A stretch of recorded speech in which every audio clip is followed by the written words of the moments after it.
शहजाद चौधरी साहब, 24 घंटे जो मंजरनामा रहा, जो वीडियोस सामने आती रही, जो हालात और मामलात बने, किसे जिम्मेदारी दी जाए?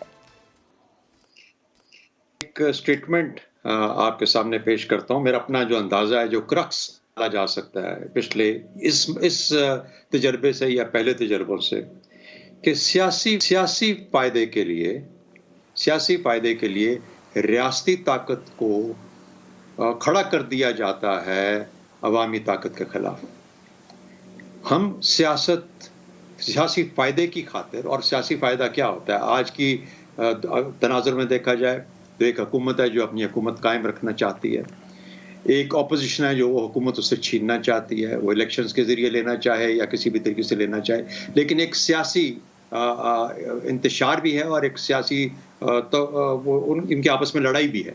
उसके लिए आपने देखा कि मुकम्मल तौर पर जो रियासती कुव्वत हासिल थी, जो वहाँ पे अवेलेबल थी, जो कि गालिबन डिस्प्रोपोर्शनेट भी कहा जा सकता है, लेकिन उन हालात के मुताबिक उन्होंने वहाँ पे लगाई, उसके खिलाफ एक अवामी कुव्वत थी।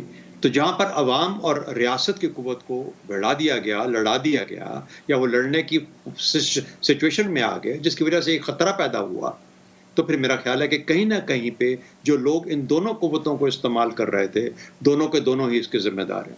दोनों के अंदर जो जिम्मेदारी आती है, अगर आप नाम चाहते हैं तो आज की बैठी हुई हुकूमत और वहां से इमरान खान। तो अगर सियासत इस नहज पे हमें ले आई है तो फिर बहुत बड़े खतरे की बात है। ये वो जंगियां जो कि हमारे बॉर्डर्स पे होनी चाहिए थी, ये वो जंगियां जो कि हमारे दुश्मनों के खिलाफ होनी चाहिए थी। आज हम अपने आप को ही दुश्मन करार दे बैठे हैं।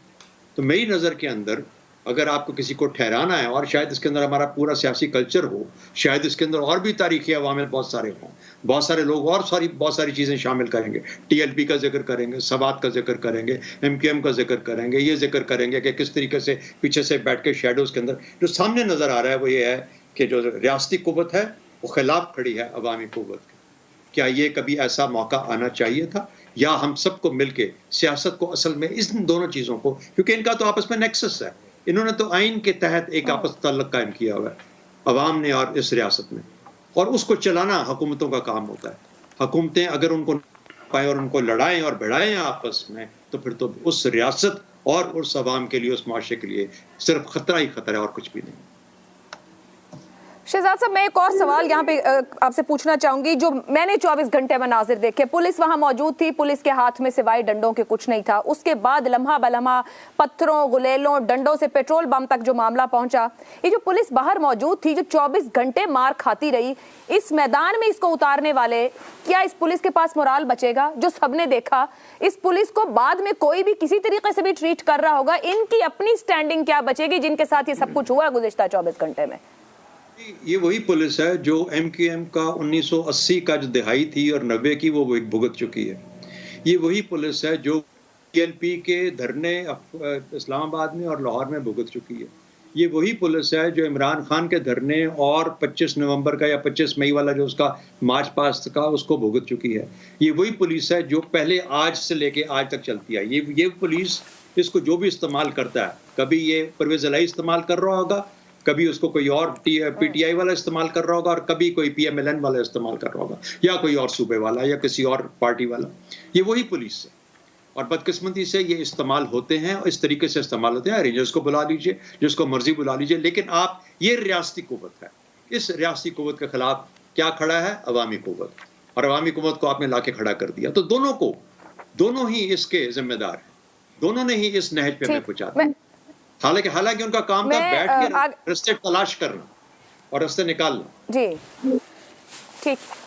आगे बढ़ने से पहले इस्लामाबाद हाई कोर्ट में जब आज मामला गया, तो वहां पर जो रिमार्क्स दिए गए चीफ जस्टिस साहब की जानिब से सुबह, उन्होंने कहा कि कानून की अमलदारी की बात करते हैं मगर अमल नहीं करते। पुलिस वाले रियासत की तरफ से ड्यूटी कर रहे थे और जो पुलिस पर हमला है वो रियासत पर हमला है। मगर साथ ही उन्होंने ये भी कहा कि हमला करने वाले भी हमारे बच्चे हैं, मगर जो हो रहा है इसके जिम्मेदार भी आप हैं, क्योंकि मैंने तो वे फॉरवर्ड दिया था। अबसार आलम साहब, और फिर एक आज ऑडियो भी लीक होती है यास्मीन राशिद साहिबा की, जिसमें वो पैगाम कन्वे कर रही हैं अपने सरबराह इमरान खान साहब की जानिब से कि मजीद लोग लेके पहुंचे और लोग लाए जाएं अगर आपको कल को पार्टी टिकट्स चाहिए।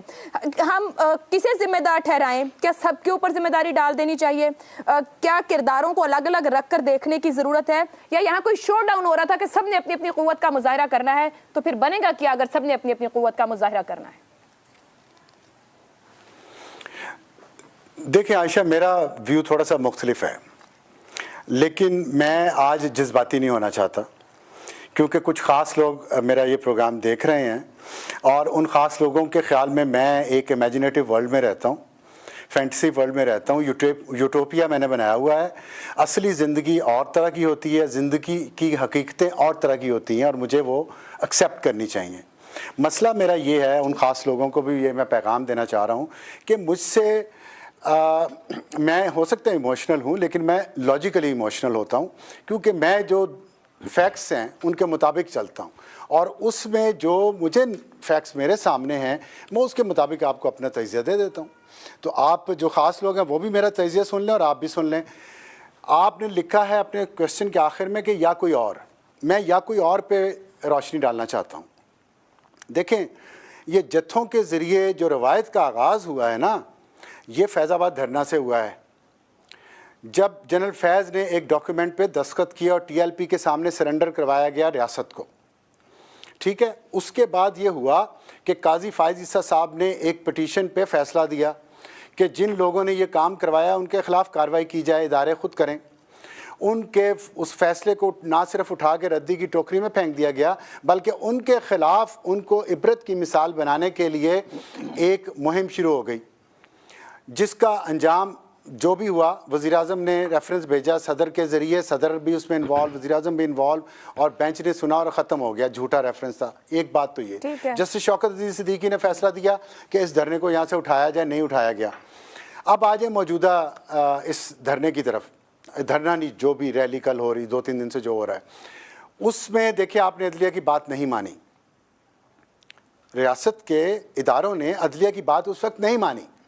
अब रियासत के इदारे अदलिया के हुक्म की तामील करवाना चाह रहे हैं। हम सच तो खैर हम बोलते ही हैं, हमें इंटेलेक्चुअल डिसऑनेस्टी नहीं दिखानी चाहिए। ये हुकूमत और अपोजिशन की लड़ाई नहीं है। ये कोर्ट एक नाकाबिले ज़मानत वारंट जारी किया इस बुनियाद पे कि इमरान खान साहब एक केस के सिलसिले में उनके सामने पेश नहीं हो रहे। बार बार कोर्ट ने ऑर्डर किया है पुलिस को और सिक्योरिटी के इदारों को कि आप जाएं, इमरान खान साहब को लेके आएँ, इज़्ज़त एहतराम के साथ हमारे सामने पेश करें। ये है असल मुद्दा। इस पे अब बताएं वो पुलिस या वो हुकूमत क्या करे अदालत के सामने जाके, जब अदालत उनसे पूछती है किधर है मुलजिम, और उस वक्त अदालत उनके साथ जो सलूक करती है, जो ज़ुबान इस्तेमाल करती है, वो मैंने देखी हुई है अदालतों में जाके, खुद मैंने भुगता हुआ भी है खुद, कि अदालतें कैसे चढ़ाई करती हैं। एक आखिरी बात और, अब मुझे इसमें एक और एंगल से आप इसको देखें कि फ़र्ज़ करें अली वज़ीर और मोहसिन दावड़ तुरखम बॉर्डर पर कब्ज़ा करके वहाँ खैबर पख्तूनख्वा की पुलिस को खड़ा कर लेते हैं और वो कहते हैं कि जी हम यहाँ से अब किसी को ना आने देंगे ना जाने देंगे। कोटली से लेके कोहाला तक आज़ाद कश्मीर के वज़ीर-ए-आज़म अपनी पुलिस के साथ खड़े हो जाते हैं कि हम यहाँ से ना आने देंगे ना जाने देंगे। बिलावल भुट्टो अगर बेनज़ीर भुट्टो और ज़ुल्फ़िकार अली भुट्टो के मज़ार पर जाके अपने आप को किला बंद कर ले, सिंध पुलिस के साथ कहेगा हमने ये मोटरवे भी बंद कर दी, जीटी रोड भी बंद कर दी। उधर से अख्तर मैंगल और दूसरे जो नेशनलिस्ट हैं वो बलूचिस्तान और चमन बॉर्डर पे जाके वो बॉर्डर बंद कर दें और कह दें कि हम यहाँ से अब ना किसी को आने देंगे ना जाने देंगे। एक मिनट ठहरे, नहीं, अल्लाह रहम करेगा जब हमारे करतूत ऐसे नहीं है ना। मैं आपको हकीकत दिखाना, लोग मुझे कहते हैं ना मैं जज्बाती हूँ, मैं उन्हें हकीकत दिखाता हूँ, मैं हकीकत दिखाना चाह रहा हूँ, क्योंकि आपने रवायत तो सेट कर दी ना। ये रवायत कितनी ख़तरनाक, मैं अभी इस पर आता हूँ।